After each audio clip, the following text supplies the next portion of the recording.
सबसे पहले बात कर रहे हैं बड़ी खबर की। नोएडा अथॉरिटी के वित्तीय अनियमितता के मामले में एसआईटी रिपोर्ट से बड़ा खुलासा हुआ है। अपात्र किसानों को 117.56 करोड़ दिया गया। मुआवजा वितरण में अनियमितता बरती गई। एसआईटी ने 15 साल का डाटा खंगाला है। सुप्रीम कोर्ट के आदेश पर एसआईटी ने इसकी जांच की है। 3 सदस्यीय एसआईटी टीम ने जांच की है। इस मामले में 2 अधिकारी पहले ही सस्पेंड हो चुके हैं। तो बड़ी खबर इस वक्त हम बता रहे हैं आपको, अपात्र किसानों को 117.56 करोड़ दिया गया।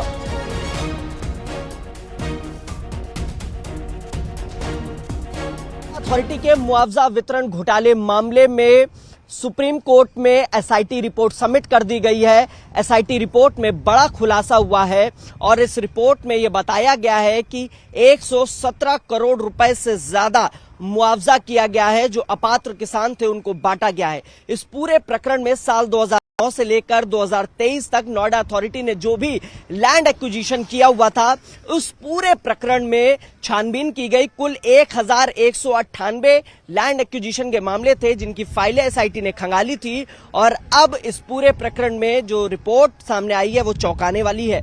फिलहाल इस पूरे प्रकरण में अब अगली सुनवाई होनी है और ऐसा माना जा रहा है कि आने वाले वक्त में बड़ी कार्रवाई देखने को मिल सकती है। पूर्व में 2 विधिक यानी लॉ ऑफिसर्स भी सस्पेंड किए जा चुके हैं इस पूरे प्रकरण में। साथ ही सुप्रीम कोर्ट ने पूर्व सीओ और एसीओ की भूमिका भी संदिग्ध मानी है। लिहाजा इस पूरी रिपोर्ट सामने आने के बाद एक बार फिर से नोएडा अथॉरिटी पर दाग लगा है और जिस तरीके से लगातार सुप्रीम कोर्ट पूर्व में टिप्पणी भी कर चुका है कि नोएडा अथॉरिटी भ्रष्टाचार का अड्डा है, उसको लेकर कहीं ना कहीं एक बार फिर नोएडा अथॉरिटी सवालों के घेरों में है। कैमरामैन रमेश रत्नाकर के साथ हिमांशु शुक्ला, न्यूज 18 नोएडा। शामली में मेरठ करनाल हाईवे पर भीषण सड़क हादसा हुआ है। ट्रैक्टर और कार की टक्कर से एक शख्स की मौत हो गई जबकि 8 लोग घायल हुए हैं। घायलों को इलाज के लिए अस्पताल में भर्ती कराया गया है। कार सवार 9 लोग हरियाणा जा रहे थे। दरअसल ट्रैक्टर के रॉन्ग साइड से आने पर यह हादसा हुआ है।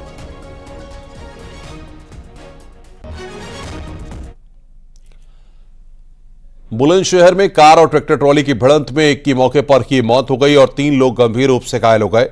मौके पर पहुंची पुलिस ने घायलों को अस्पताल में भर्ती कराया। घायलों की हालत देखते हुए डॉक्टरों ने हायर सेंटर रेफर कर दिया है।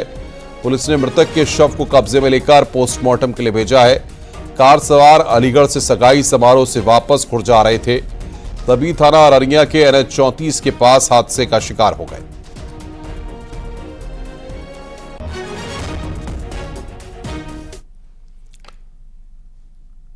हमीरपुर में 3 नाबालिग लड़कियां लापता हो गई हैं। शुक्रवार को स्कूल जाने के लिए निकली तीनों लड़कियां अचानक गायब हो गई।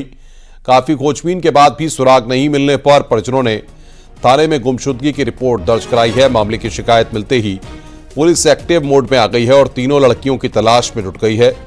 मझगवा थाना क्षेत्र के जराखर गांव का यह पूरा मामला है।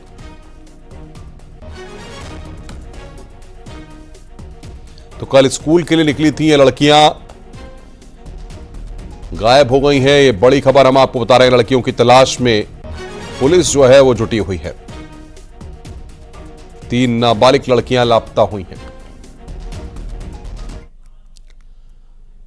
एआईएमआईएम ने एक बार फिर समाजवादी पार्टी पर निशाना साधा। एआईएमआईएम ने कहा है कि मुसलमानों के साथ कुछ भी हो जाए अखिलेश यादव को कोई फर्क नहीं पड़ता। मोहम्मद फरहान ने कहा कि आजम खान और उनका परिवार जेल में है, मुसलमानों पर जुल्म हो रहे हैं, लेकिन अखिलेश को कोई फर्क नहीं पड़ता।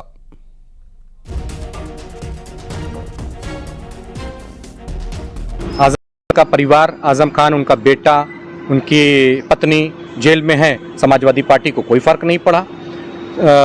सलीम अकबर शेरवानी साहब को बेइज्जत करके निकाल दिया पार्टी से, उनको राज्यसभा नहीं भेजा, अपमानित किया, कोई फर्क नहीं पड़ा। इरफान सोलंकी आज काफ़ी दिनों से जेल में है, उनकी वालदा, उनकी बीबी, उनके बच्चे दर की ठोकर खा रहे हैं, समाजवादी पार्टी को कोई फर्क नहीं पड़ा। इसके बाद मुख्तार अंसारी परिवार में उनका बेटा जेल में है, उनकी बहू जेल में रही, मुख्तार अंसारी जेल में है, कोई फर्क नहीं पड़ा।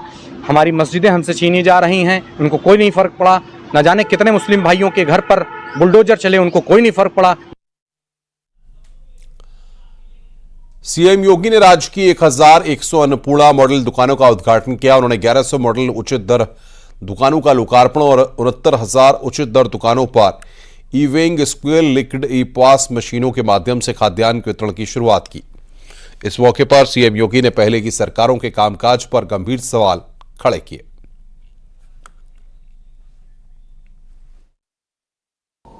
और सिंगल डोर स्टेप के माध्यम से भी जो एफसीआई गोदाम से राशन बीच से ही गायब होता था, अब वो बीच से गायब नहीं होगा, बल्कि लखनऊ से ही बैठ बैठ करके मॉनिटरिंग कर पाएंगे कि राशन वास्तव में जिस कोठी की दुकान में जाना है उसी तक पहुंच पा रहा है।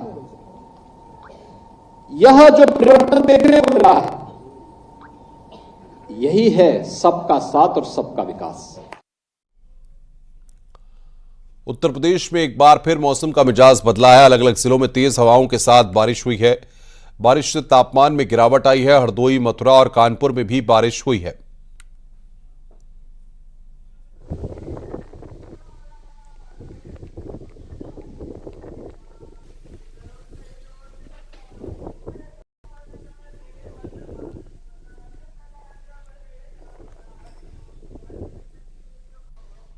अरब सागर और वेस्टर्न डिस्टर्बेंस की वजह से एक बार फिर से मौसम ने करवट ली है और तेज बारिश जहां एक और हुई तो वहीं कहीं कहीं ओलावृष्टि भी हुई। और ऐसे में मौसम के उतार चढ़ाव की अगर बात की जाए तो स्वाभाविक है, अगर सीएससी के मौसम वैज्ञानिक माने तो आने वाले 3 दिन तक अब मौसम ऐसा ही बना रहेगा। अगर बात की जाए मध्य उत्तर प्रदेश या कानपुर मंडल के आसपास बारिश, तेज हवाएं, देखिए इस वक्त न्यूज़ 18 टीम ग्राउंड जीरो पर आप देख सकते हैं कि इस बारिश की वजह से पूरा सड़कों पर सन्नाटा बस रहा है। और अगर आसमान की बात की जाए तो सूर्य के दर्शन अभी आज नहीं होने वाले हैं, जिसकी वजह से बादल में पूरी तरह से छाए हुए हैं।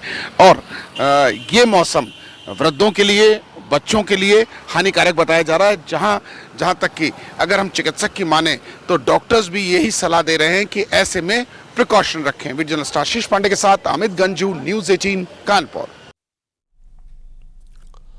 आगरा मेट्रो के बसई स्टेशन का नाम बदल दिया गया है। स्टेशन का नया नाम captain Shubham Gupta metro station होगा।